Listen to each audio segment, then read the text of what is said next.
So guys, me and Ilya Israel life in Israel. in the open ground, seeing our bombs, our iron domes, and of course, we're not afraid. Just pray over Israel. Yes. Please do pray for us, because as you can hear, there are a lot of explosions and a lot of missiles are being shot and fired at us.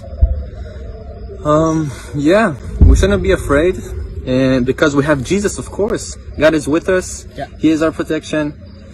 And yes, we should always remember that God is with us and He is our protection. And of course, we should be... Ooh, that's some shrapnel.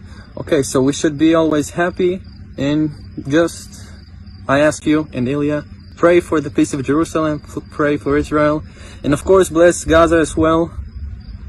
Pray for them that they would have a revival there and that they would get Jesus and for the whole situation. So yeah guys, blessings from Israel, and love you.